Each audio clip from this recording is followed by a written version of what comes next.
세상에 떠도는 기묘한 괴담들. 첫 번째 이야기, 강원도의 농장에서 일할 때 실제로 겪었던 실화괴담. 내가 농장에 가서 일어난 일을 이야기를 해줄게. 다니던 직장에서 퇴사를 하고 시간이 나서 받았던 소개팅에선 백수라는 이유로 가차없이 퇴짜를 당하고 갑작스레 돈 나갈 때는 많아지고 여러모로 될 일이 없던 때였지. 구인 광고에서 우연찮게 봤던 그곳. 월이백 80만원에 강원도의 산중턱 농장에서 먹고 자고 하면서 소들을 관리하는 일이었어. 집을 떠나간다는 게 좀 망설였지만 되는 일도 없고 착잡한 심경이었던 그때 속세를 떠나 다 잊고 마음의 안정을 되찾고자 일을 시작하게 됐지. 막상 가보니 산중턱이 아니라 깊은 산중 꼭대기더군. 밤이 되니 주변에 불빛 한 점 없었지. 거기에 전기가 들어온다는 게 신기할 정도였으니까 말이야. 그곳엔 먼저 와 일하고 있던 두 분이 계셨는데 농장 안에서 거주하지 않지만 사료와 우유를 실어 나르는 3살 터울 형과 나와 같이 지내며 농장을 전체적으로 관리하던 50대 후반의 아저씨 한 분이 계셨지. 형도 착하고 재밌는 사람이었고 그 아저씨분도 강원도 사람이라 그런지 아주 인자하시고 좋은 분이셨어. 좋은 사람들과 숲의 향기를 느끼며 자연인으로 돌아간 기분이랄까. 좋게 말하면 숲의 향기. 팩트로 말하면 그냥 소똥 냄새였어. 처음 올 때부터 느낀 거지만 까마귀가 어찌 그리도 많던지 전체적으로 무언에 스산한 기분도 들고 소와 개들이 왠지 겁에 질린 듯한 눈빛에 괴리감도 있었지만 몇 주 지나서는 그것도 다 잊고 모든 게 만족스럽기만 했었지. 시도 때도 없이 우러대는 까마귀 떼들만 빼고 말이지. 그러다 어느 날인가 소들에게 사료를 먹이고 씻고 TV 좀 보다 자야지 하는데 아저씨가 술이나 한잔 하자는 거야. 술은 별로 안 좋아하신다더니 웬일로 먹자고 하시는 걸까. 나야 마다할 이유가 없었기에 냉장고 귀퉁이에 쌓여있던 맥주와 소주를 잽싸게 들고 왔지. 맥주로 갈증을 달래고 쇠주사발을 기울이면서 얘기를 나누며 마시는데 얼마나 마셨을까. 대청마루 술판 옆에서 그르렁거리며 자던 황구놈이 갑자기 벌떡 일어나 아저씨를 보고 마구 지저대는 거야. 더 충격적인 건 아저씨가 그런 황구에게 이놈의 강아지가 주인도 못 알아쳐보고 확 죽여버릴까 보다 하면서 낯을 마구 휘두르는 거였어. 참고로 황구의 나이가 15살쯤 된다고 했었지. 구들장 밑으로 기어들어가서도 계속 으르릉거리고 있고 평소 그 인자하시던 아저씨는 온데간데 없고 그때 아저씨를 말리다 나도 낯에 찍힐 뻔했었지. 그때 눈빛이 두 눈이 완전 사시가 되어서는 한쪽 눈은 반쯤 뒤집어져서 황구가 숨었던 방향을 노려보고 있었고 한 눈은 나를 보는데 동공이 완전 풀렸더라고. 나는 먼저 들어가서 잘게요 하고 무서워서 방문을 걸어 잠그고 잠을 청하는데 밖에서 아저씨는 욕을 하면서 농장을 방황하고 있었지. 주사가 저래 심할 줄이야. 다시는 같이 술 먹지 말아야지 하고 난 그대로 잠이 들었지. 다음날 아침에 젖자고 소한테 사료를 먹이려고 일어났는데 아저씨가 보이질 않았어. 혹시나 황구가 해코지 당했나 싶어 불렀더니 다행히 꼬랑지를 설렁거리면서 저만치 풀숲에서 기어나왔지. 근데 아저씨는 불러도 찾아봐도 온데간데 없고 농장 주인 아저씨한테 전화를 해야 되나 말아야 되나 고민을 했어. 일단 아저씨한테 전화해보니 전화가 안 터지는데 있는 걸 보아 산중턱에 내려갔나 싶었지. 평소에도 부지런해서 먼저 새벽같이 일어나 산보도 다녀오고 했었으니까 말이야. 소들 사료부터 먹이고 그때까지 안 오면 농장 주인 할배한테 전화하자 하고 사료를 주고 있는데 우유를 가지러 온 형이 아저씨를 싣고 오는 거였어. 흙바닥에서 뒹굴었는지 만신창이로 자고 있는 아저씨를 어디서 데려오는 거냐고 물었더니 저기 아래 무덤에서 데리고 왔어 라고 했지. 이번이 처음은 아니었어. 산길을 올라오는 길에 이름 없는 반듯한 무덤 하나를 봤었는데 왜 거기를 가서 주무시나. 가을이라 아침바람도 드셀 텐데 술이 문제다 싶었지. 그렇게 다시 일상으로 돌아왔고 며칠인가 지나서 농장 주인 할배가 찾아왔었어. 할배는 오자마자 소들부터 둘러보더니 왜 소가 자꾸 없어지느냐고 아저씨랑 티격태격 하는 거였어. 전에 주저앉은 늙은 소는 저쪽 구덩이에 묻었고 새끼 젖소는 죽어서 태워버리지 않았습니까? 그거랑 몇 마리 죽었던 거 빼면 288마리가 맞는데 왜 자꾸 억지 말씀을 하십니까? 어르신이라고 말하는 아저씨와 막무가내로 소가 없어졌다는 주인 할배는 한참을 실갱이 하다 돌아갔고 억울한 듯한 아저씨는 분에 겨워 오늘은 농장을 비우고 시내에 나가 밥이나 먹자고 하시더라고. 덕분에 간만에 세상 구경 좀 하고 배불리 밥 먹고 농장에 돌아오다. 문득 떠오르는 게 처음에 여기 오기 전에 할배가 했던 말이 생각났었어. 소가 300마리가 좀 넘으니 둘이서 관리하려면 힘은 들 거라던 말.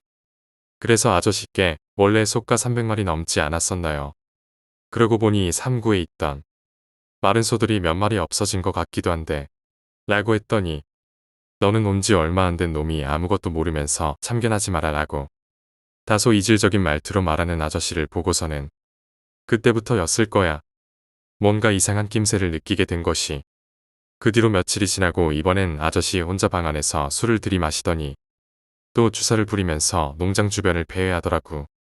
그런 아저씨를 보면서 황구는 숨어서 미친 듯이 지저대고 역시나 다음날 아저씨가 안 뵈길래 이번엔 내가 직접 찾아가서 봐야겠다 하고 산중턱 무덤에 가봤더니 한 손에 낫을 든 채로 무덤 옆에서 고이 자고 있는 게 아니겠어. 아니 그 무덤에 꿀 발라놨나? 왜 자꾸 거기를 기어가 자는 건지. 형에게 그 무덤은 대체 뭔데? 자꾸 아저씨가 거기서 자냐고 물었더니 잠시 머뭇하던 형이 얘기를 해주더라고. 너 오기 전에 아저씨와 같이 일하던 최씨 아저씨가 있었거든. 여름에 젖소들을 방목시키다 밀렵군 놈이 쏜 총소리에 소들이 놀라서 산비탈을 떠밀려 내려가는데 하필 그 아저씨가 길목에 있다가 절름발이로 미쳐 피할 틈도 없이 소떼에 밟혀 죽은 거야. 수십 마리에 밟혀서 몰골이 말이 아니었대. 가족도 없지. 군청에 신고는 했는데 친인척들도 소식이 없어 거기에 묻은 거야. 그때부터 그 아저씨도 술만 먹으면 거가서 나자빠져 있었다더라고. 7년을 같이 일했던 사람인데 정이 오죽했겠냐고. 그래서 그랬었구나 싶다 생각하고 2주 정도 별일 없이 지냈을 거야. 점심 먹고 심심해서 밤을 한 움큼 주워다 왔는데 아저씨가 저쪽 마른 골짜기 쪽에 개복숭아 나무가 있다고. 지금 한창 익을 때라 맛있을 거라고 하길래 냉큼 가봤지. 근데 골짜기 언덕에 올라서니까 썩은 내가 확 올라오더라고. 왠지 모르게 내려가기 싫던 걸 눈 딱 감고 내려갔었어. 근데 거기에 죽은 소가 수십 마리가 쌓여있는 거야. 진짜 지금 생각해도 완전 시겁해서 골짜기를 미친 듯이 기어 올라갔어. 돌아가서는 아저씨한테 개복숭아 다 떨어지고 없다고 하고 그 죽은 소들은 뭐냐고 물으려다가 진짜 뭔가 이상한 느낌이 들어서 돌려 물어봤지. 전에 죽었던 소들은 어디다 묻었어요? 라고 물어보니 아저씨가 전에 2마리는 같이 묻지 않았냐고. 농장 주변 곳곳에 묻었다라고 태연하게 말하는데 그럼 그 소들은 대체 뭔지. 전에 소들이 전염병에 걸린 적이 있었냐고 물었더니 그것도 아니라고 하시고 안 그래도 그 전에 찜찜했던 일이 있었는데 같이 묻었던 반쯤 썩은 소가 아침나절에 완전히 파헤쳐져서 한참 떨어진 곳에 나뒹굴러 있던 것도 말이지. 처음 왔을 적엔 좀 부실하게 태어나서 겨우 일어서는 새끼 송아지의 누나를 까마귀들이 파먹고 있던 것도 그렇고 파먹히던 새끼 소는 체념한 듯이 앉아서 가만히 있더라. 그리고 내가 자는 방에 벽에 여기저기 낙서처럼 지저분한 게 묻어 있었는데 머리맡에 써있던 낙서 중에 사방에서 음기가 솟구치니 내 정신이 미묘해지는구나. 너희는 무슨 죄로 이곳에 태어나 살고 죽는 것이냐. 이런 말들이 문득 떠오르니까 소름이 쫙 돋는 거 있지. 그래서 여기는 뭔가 있을 때가 아니다 싶어 마음의 정리를 해두고 있었지. 바로 그날 또 혼자 방 안에서 술라바를 불더니 여지없이 주사를 부리기 시작하더라고. 전에는 시끄러워서 짜증만 났는데 이젠 그게 아니거든. 혹시 몰라서 과도를 하나 들고서는 그 아저씨의 행적을 쫓아봤어. 욕짓거리하면서 돌아다니다가 구석에 묶여있는 황구이새를 지저댄다고 발로 차더니 반항한다고 또 패고 그러다가 사료창고로 가더라고. 거기서 사료 한 푸대를 꺼내더니 3구 마른 소들 구유에 붙는데 소들이 완전 겁에 질려서 사료는 안 먹고 울어대는 거 있지. 봉으로 우서 주변을 돌면서 막 찔러대고 정말 생각지도 못한 판타지한 일이었지. 소들이 왜 삐쩍 말라가나 했었지. 그러던 아저씨가 트럭을 끌고 와서 건초를 묶을 때 쓰던 밧줄로 소 한 마리를 끌어내더니 안 가려는 걸 트럭으로 질질 끌고서 산길을 내려가더라고. 얼마 안 가서 차를 세우고 느닷없이 한마로 머리를 뻑 하고 치더니 소가 그대로 옆으로 뻗으니까 낫이랑 목칼인지 정글칼 같은 걸 꺼내서 반항 못하고 울어대는 소를 마구 찌르고 째고 돌로 찍어대고 손은 잠잠해지고 한참을 그러다가 트럭으로 또 질질 끌고 가더니 그 전에 내가 봤던 죽은 소들이 있던 골짜기에 끌어다 버리더라고. 처음부터 끝까지 다 봤어. 아무리 강심장인 나라도 진짜 그 상황에서 누가 툭 건들기만 해도 오줌을 지렸을 거야.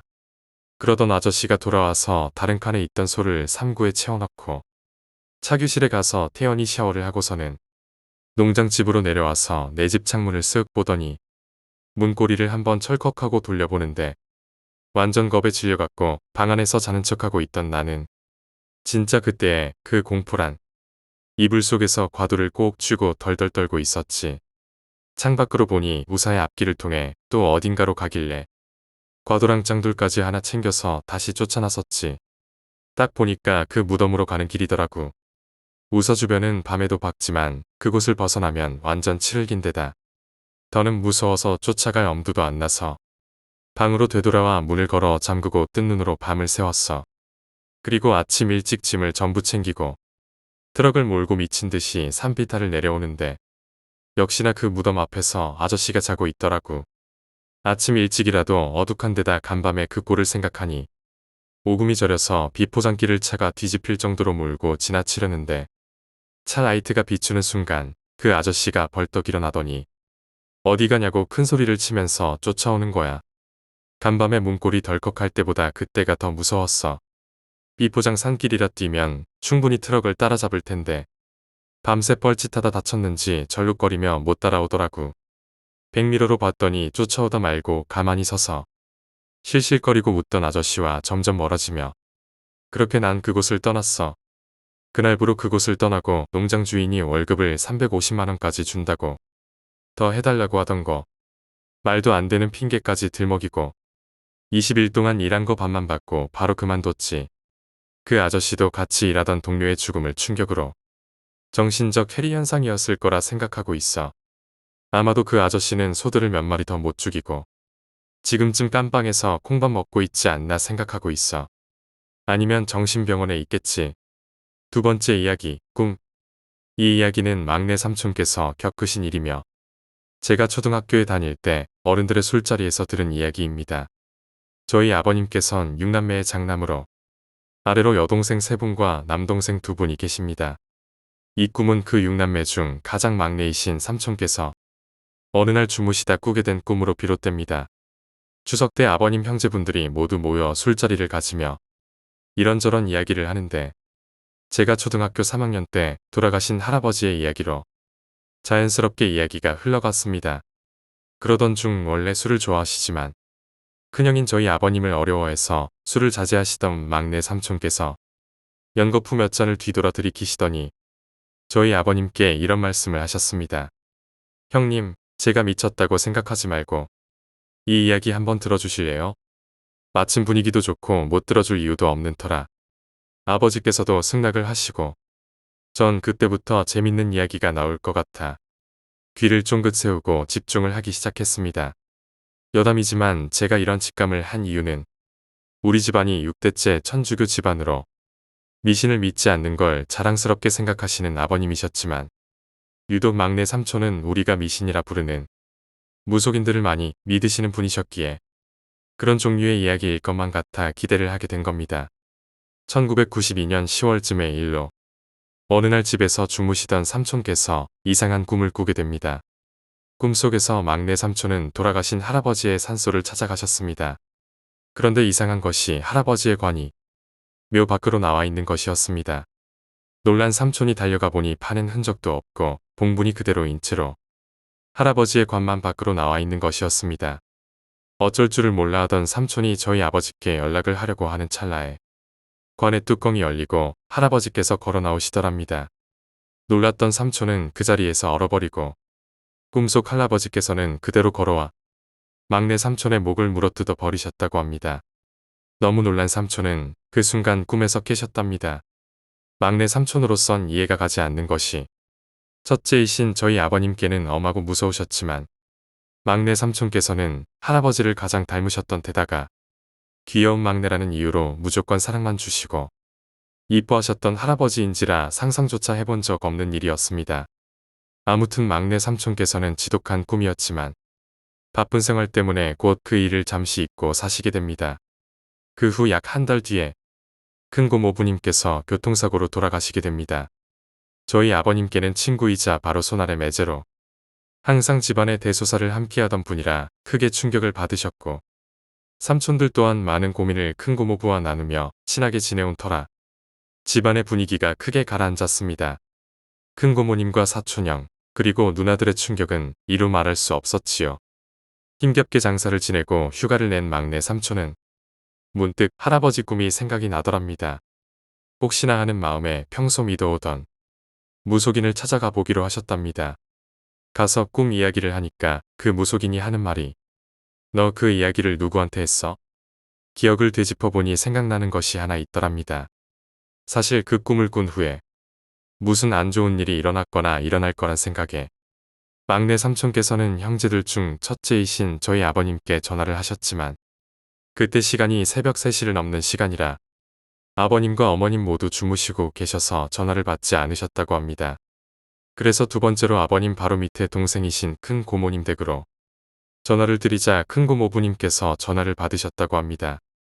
막내 삼촌께서 큰 고모부님께 방금 꾸었던 꿈 이야기를 하며 안부를 여쭙자 큰 고모부님께서는 대수롭지 않게 요즘 막내 네가 잘 나가니까 너무 자만하지 말고 열심히 살라는 뜻으로 해석하라고 말씀하시며 불안해하는 막내 삼촌을 잘 달래시곤 전화를 끊으셨답니다.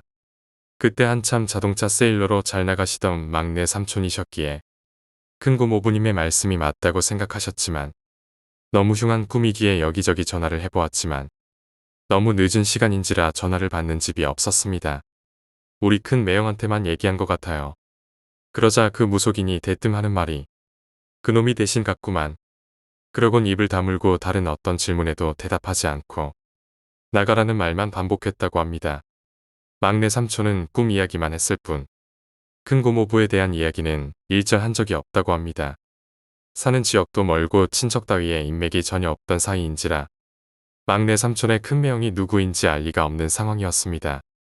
나중에 든 생각이지만 막내 삼촌께서 생각하시기론 할아버지께서 목덜미를 물어뜯으셨던 것은 현재 당신께서 계신 저승에서 멀리 떨어지라는 의미로 강하게 표현하신 게 아닌가 생각하셨답니다.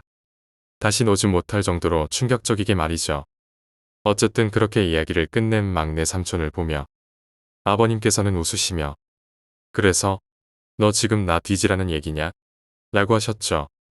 막내 삼촌께선 그때까지도 웃지 못하시고 시간이 한참 지났으니 상관없다고 걱정 마시라고 진지하게 말씀하셨습니다. 아버님께서는 제가 본 적 없는 인자한 표정으로 우리가 천주교 신자로서 그런 거 믿으면 안 된다. 그냥 우연일 뿐이다 라고 훈계를 하시며 그냥 옛날 이야기 정도로 치부하시곤 넘겨버리셨습니다. 아무튼 삼촌 말씀대로 그 후에 다행히 집안에 큰일도 없었고 꿈에 할아버지께서 나오는 꿈은 꾼 적 없으셨답니다. 여기까지가 제가 아는 이야기입니다. 뭔가 더 기대하셨던 분들께는 죄송하지만 이 이야기는 여기서 끝입니다. 귀신을 직접 보았다거나 하는 그런 이야기는 아니지만 제게 있어서 가장 기묘한 이야기 중 하나입니다. 아무래도 가족이 직접 연결되어 있어서 더 그렇게 느끼는 것일 수도 있고요. 이 이야기가 생각날 때면 돌아가신 할아버지께서 우리 가족들을 지키려고 많은 노력을 하시는구나 라는 생각이 듭니다. 감사하기도 하고요. 세 번째 이야기, 친구가 나에게 주었던 비타민. 속도 위반으로 아이가 생겨서 남자친구와 결혼을 하기로 했다. 우리 집은 편부 가정이었기 때문에 아버지의 반응이 겁이 났다. 우선은 먼저 내가 집에 가서 상황을 보고 나중에 남자친구를 부르기로 했다. 내가 먼저 본가에 온 사이에 남자친구의 할머님께서 그만 골다공증으로 허리 디스크에 걸려 입원을 하시게 되었다. 입원 수속이랑 문병 때문에 남자친구가 늦어지는 바람에 본가에서 그를 기다리는 시간이 본의 아니게 늘어나게 되었다. 아버지께도 아직 아기 소식을 말씀 못 드렸는데 다른 사람한테 먼저 말하기도 못해서 아무에게도 말하지 않았다. 친구들에게도 숨기고 그냥 만나 밥을 먹고 옛날 이야기로 꽃을 피웠다. 그중 약국에서 일하는 친구가 한 명 있는데 본가에 있는 동안 3번 정도 만나서 시간을 보냈다. 그녀는 만날 때마다 미국산 비타민제라며 나에게 약상자를 주었다. 예전에도 비타민제나 콜라겐 같은 약을 받은 적이 있어서 이번에도 감사하게 받았다. 하지만 아이도 가진 데다가 약병에 영어로 써 있어서 뭐가 뭔지 몰라 무서워서 그냥 놔두고 먹지는 않았다. 며칠 후 남자친구가 본가로 왔다. 그를 아버지께 소개하고 허락을 받아 순조롭게 결혼해서 이윽고 아이가 무사히 태어났다. 출산한 후로 나에게는 미국 드라마 한 편씩을 시청하는 취미가 생겼는데 아이를 재우고 한 편씩 감상하는 것이 큰 즐거움이었다. 요즘 즐겨보는 것은 워킹데드인데 극 중 한 등장인물이 임신을 해서 중절을 하기 위해 낙태약을 먹는 장면이 있었다. 그것을 보는데 문득 예전에 친구한테 받았던 약이 생각이 나서 영어로 된 약 이름을 검색해 보았다. 사후 피임약과 중절제를 수입 대행하는 홈페이지가 떴다. 그 당시엔 분명 아무에게도 임신 사실을 말하지 않았었다. 지금은 본가에서 한참 떨어진 곳에서 살고 있어서 그 친구와는 아무런 왕래가 없다. 그 친구를 만날 때 분명 술을 입에 대지 않았으니까 눈치가 빨랐다면 알아챘을 수도 있지만 중절약을 비타민제라고 속이고 줬던 걸 미루어 봤을 때 아기가 있었다고 밖에 생각할 수가 없어 오싹할 뿐이다. 네 번째 이야기, 귀신이 곡할 노릇. 옛날 어떤 촌에 가난한 사람이 살았다. 부부가 슬하에 자식이 없어 항상 쓸쓸하게 지내면서 부부는 함께 열심히 정성을 들였다. 어느 날 삼신선에서 그 부인이 빌고 있다가 잠깐 잠이 들었다. 그런데 한 노인이 나타나 너의 정성이 지극하니 애를 낳게 해주겠다. 내가 돌아가는 길에 산삼이 한 뿌리 있을 터이니 그것을 캐어 먹으면 자식을 갖게 될 것이다. 이렇게 이르고는 사라졌다. 부인이 깜짝 놀라 깨어보니 꿈이었다. 그래서 꿈에 가르쳐준 곳으로 가보니 과연 삼이 있었다. 그것을 캐어 가지고 집으로 와서 남편한테 꿈 이야기를 한 후 삼을 다려 먹었다. 그랬더니 정말로 태기가 있어서 옥동자를 얻게 돼 부부는 웃음 속에서 세월 가는 줄도 모르고 살아갔다. 이 애가 자라 7살이 되었기에 공부를 시키려고 서당으로 보냈다. 그런데 하라는 공부는 하지 않고 활을 만들어 사냥만 다녀. 항상 부모에게나 선생에게 종아리를 맞기가 일쑤였으나 여전히 공부는 안 했다. 제 나이 17살이 되어도 제 이름자 하나 똑똑히 쓰지 못했다. 그러던 게 어느 날 아버지 앞에 와서 무릎을 꿇더니 과거를 보러 가겠으니 허락해달라고 하는 것이었다. 하도 조르는 바람에 화를 사주었다. 이 애가 과거를 보러 가는 도중에 날이 저물어 어떤 집에서 자게 되었는데 그 집엔 예쁜 처녀가 있었다. 그 주인 영감이 아이를 보니 매우 똑똑하게 생긴지라 일부러 딸에게 접대를 시켰으나 아이는 처녀가 들어만 오면 호통을 쳐 내보냈다. 그 다음 날 길을 떠나려고 문을 여니 처녀가 문턱에서 목을 메어 죽어 있었다. 하는 수 없이 과거장에 가기는 갔다. 헐은 관역에다 5을 정중앙에 맞춰야 하는 것이었다. 자신 넘쳐 흐르던 아이는 자기 차례가 되어 활을 쏘니 조금도 빈틈없이 셋은 명중이 되었다. 그리고 네 번째 화살을 쏘는데 난데없는 회오리 바람이 일어 화살이 중간에서 꺾어지고 말았다. 그래서 결국 과거에 떨어지고 말았는데 이 과거는 3년 만에 한 번씩 보는 것이었다. 그러나 과거를 볼 적마다 셋은 정중앙에 맞고 네 번째 살에 가서는 꺾어지고 말았다. 하도 이상해서 점쟁이에게 물으니 처녀의 죽은 귀신이 악귀가 되어 쏠 때마다 방해를 놓는다고 하였다. 나이 30이 넘어 또 과거 시험을 보러 갔다. 셋은 여전히 맞추고 네 번째 화살을 쏘려고 하다가 울음이 나와서 서 있었더니 원님이 이상히 여겨 그 우는 곡절을 물었다. 이제까지의 일을 자세히 이야기하니 원님은 정중앙으로 맞춘 것을 거두고 다시 쏘라고 하여 다시 2번을 쏘니 백발백중이었다. 먼저 거둔 살과 합해서 과거에 급제하였는데 갑자기 공중에서 악귀가 울면서 원님 꾀에 넘어갔다고 원통해하며 도망쳐 버렸다. 이때부터 신기한 꾀를 내면 귀신이 곡할 노릇이라는 말이 생겨났다고 한다. 5번째 이야기, 나는 도대체 무엇을 봤던 걸까? 어느 지하철역이든 쉽게 볼 수 있는 에스컬레이터 알지? 물론 없는 데도 있기야 하겠지만 내가 이용하는 지하철역에는 다 있단 말이야. 그런데 내가 유독 자주 이용하는 역에는 계단 형식이 아닌 평평한 에스컬레이터가 있어. 왜 있잖아 바닥에 평면으로 있는 에스컬레이터 말이야. 환승역이기도 하지만 종점이라 그런지 다른 환승역보다는 사람들이 없어. 이 정도면 역에 대해서 설명이 된 것 같고, 내가 지금부터 하는 이야기는 그 에스컬레이터에서 일어난 이야기야. 그날은 비가 주룩주룩 내리던 날이었어. 한동안 비가 안 와서 꿀비라고는 했지만 여느 비 오는 날과 마찬가지로 찝찝하고 괜스레 짜증나는 그러한 날이었지. 회사를 마치고 퇴근하려고 보니 6시였어. 5시 퇴근인 내겐 비 오는 것만큼 짜증나는 일이었지. 그런 기분을 좀 달랠 겸해서 회사 근처에 사는 친구 녀석을 불렀어. 원래 비 오는 날엔 부침개와 막걸리가 진리지만 그날은 삼겹살이 너무 먹고 싶더군. 그래서 둘이서 삼겹살집에 가서 미친 듯이 먹었지. 목적은 삼겹살이어서 그런지 소주는 둘이서 2병도 못 먹었지. 어쨌든 이런저런 시덥잖은 얘기들을 하고 보니 9시가 좀 넘었더라고.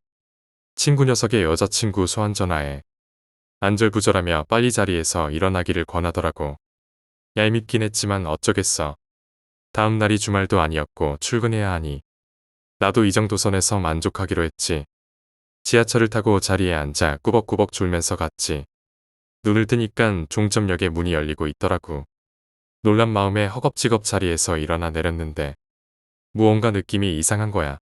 내리는 사람이 별로 없었던 것도 한몫했지만 지하철역이 평소와 달리 이상하니 많지 조용했어. 밖에 빗방울 소리가 안까지 들리면서 울릴 정도로 말이야. 그래도 별다른 그런 건 없었어. 그냥 대충 오늘따라 사람이 없네 하는 정도였지. 그렇게 발걸음을 재촉하고 갈아타려고 가고 있었어. 나는 환승을 해야 했거든.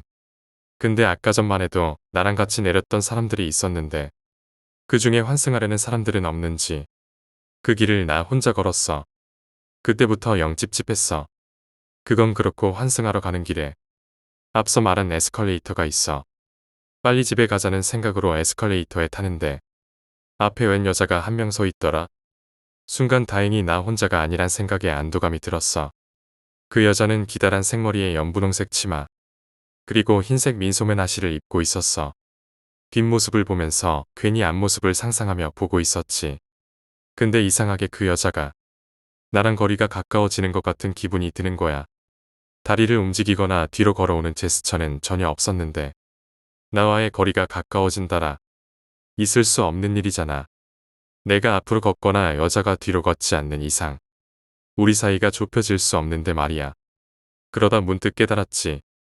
정말 거리가 가까워졌다는 걸 말이야. 분명히 처음 봤을 때 연분홍색 치마였다고 했잖아. 근데 그게 하얀색 치마에 분홍색 꽃무늬가 가득 그려진 치마였던 게 확인이 된 거지. 내 눈이 갑자기 좋아져서 멀리 있는 무늬를 구별해내는 게 아닌 이상 그 여자와 나의 거리는 좁혀진 거였어. 그 순간 귀에서 빗방울 소리가 엄청 크게 느껴지면서 소름이 확 끼치더라고. 나도 모르게 에스컬레이터에서 뒷걸음질을 쳤어. 그런데도 거리는 줄어들 생각을 하지 않았어. 무서운 마음에 헤어진 친구 녀석한테 전화를 마구 했지. 근데 또 이놈은 전화를 더럽게 안 받네. 어쩌겠어? 그냥 뒤돌아서 미친 듯이 달렸지. 집에 어떻게 왔는지 기억도 안 나. 택시를 잡아 타긴 했는데 택시 안에서 계속 헛소리만 했던 것 같아. 여튼 집으로 돌아와서 내 방 이불 안에 쪼그리고 누워 있었어. 그러다 잠이 들었는데 그날 꿈에 그 여자가 나왔어. 내 침대 발 아래 그 여자가 뒷모습으로 서 있는 거야. 그리고 어디선가 바람이 불어와. 그 여자의 머리카락이 하늘거리는데 얼굴을 딱 하고 본 거였지. 깜짝 놀라서 잠에서 깼는데 도저히 얼굴은 기억이 안 나고 시뻘건 눈밖에 기억이 안 나는 거야. 미쳐버리겠더라고. 그러다 무심코 휴대폰을 봤는데 부재중 전화가 10통이나 와 있었어. 어제 그 친구 녀석이었어. 보자마자 바로 전화했지. 친구 녀석이 헤어지고 난 뒤 나한테 전화를 했는데 내가 전화를 안 받았대. 그래서 내가 어제 있었던 일이랑 꿈 얘기를 했지. 근데 난 친구 녀석이 하는 말을 다 듣고 있을 수가 없었어. 미친놈아 술을 얼마나 처먹었다고 취하냐? 거기 에스컬레이터 8시까지밖에 운행 안 하거든.